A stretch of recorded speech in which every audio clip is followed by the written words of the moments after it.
doctor Mahmud कलोड़ो Masood कलोड़ो number होतो तो हे छे ने केतरो चले तो ई 20 साल जो कल वठण ॾियण खां उपते पियो हुयो उनखे असां खणाए करे अस्पताल एडमिट करायो हुयो ऐं अॼु ॿियो ॾींहुं आहे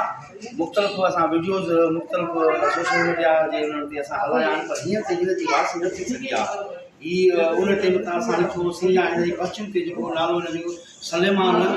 सनाफ एम उमर हुयो पर हींअर ताईं असां कंहिं बि राब्तो न कयो आहे पोज़ीशन माशाल्लाह हींअर हिन असांजे पीसनि जी कुझु बहितर थी आहे चुरपुर करे थो वधीक ते डॉक्टर ॾिठो आहे डॉक्टर छा पोज़ीशन आहे हिन जी तव्हां हिनखे छा ॾियो था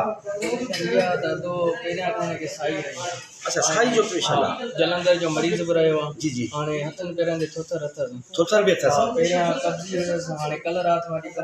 कब्ज़ी टुटी अथसि हा ऐं थोरो छाती जो मसइलो उहो थोरो बहितर थियो अथसि ऐं बुखार बि निकितो उहो सही थियो अथसि असुल ॻाल्हि इहा आहे हिन खाध खुराक जी ज़रूरत आहे अखि खोले थो पर ॻाल्हाए कोन थो कंहिं ऐं पासो वग़ैरह वराए थो हूं करे थो असां ॻाल्हायूं था हूं करे थो पर इहा त सुन इहा हिनखे लाड़काणे में दाख़िल कराइणो पवंदो त एनजी पास ऐं फीडिंग अच्छा लाड़काणे में उहो प्रोसेस कीअं हूंदो भला उते वरी ट्रीटमेंट हिनखे लिवर जे हिसाब सां न हिन जो प्रोसेस ओॾे वञण जो कहिड़ो थींदो मालिक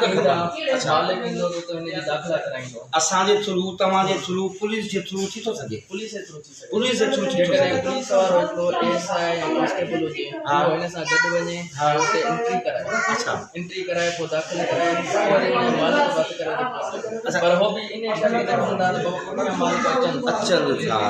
अच्छा हिन जो नादरा प्रोसेस में हिन फिंगर में हिन जी डेटा अची सघंदी हा फिंगर जो थी हिकिड़ी इहा कोशिशि कयूं नादरा प्रोसेस में नादरा वारा भला उन्हनि जो प्रोसेस हूंदो कुझु वठंदा असां खां उन में बसि इहो हूंदो त बसि हिन फिंगर जेकॾहिं वठण जे लाइ राज़ी थियनि था अचण जे लाइ जेकॾहिं हे त वीचारो हली न सघे हिते अचणो जेकॾहिं अचनि था फिंगर प्रिंट वठी था वञनि कंहिंजी डेटा मां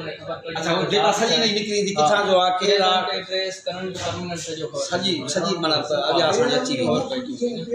महिरबानी डॉक्टर साहिब नाज़रीन असां हिते मौजूदु हुयासीं ही पीसन जंहिंखे कल्ह असां बेटो रोड तां हिते एडमिट करायो आहे पर हींअर ताईं हिन जी मालिकी न थी सघी आहे असांजी कोशिशि आहे कि नादरा प्रोसेस त हिन जी फिंगर प्रिंट कराए हिन जी डिटेल कढूं भई रही ॻाल्हि डॉक्टर मौजूदु हिन खे वधीक इलाज लाइ लाड़काणे ॾियणो पवंदो आहे लाड़काणे ॾियण लाइ लाज़मी आहे वास हुजनि वास न हुजनि त पुलिस जी कस्टडी में इहे प्रोसेस थोरा जॻह आहिनि इन्हनि जी असां मालूमात वधीक कयूं था ऐं हींअर असां हीअं ॿिए ॾींहं ते हिते मौजूदु हुआसीं वरी बि असां दोस्तनि खे चवंदासीं हिन वीडियो खे वधि खां वधि शेयर कनि जीअं हिननि जी हिन जे वासनि ताईं हीअ वीडियो पहुचे हिन जी वासी थिए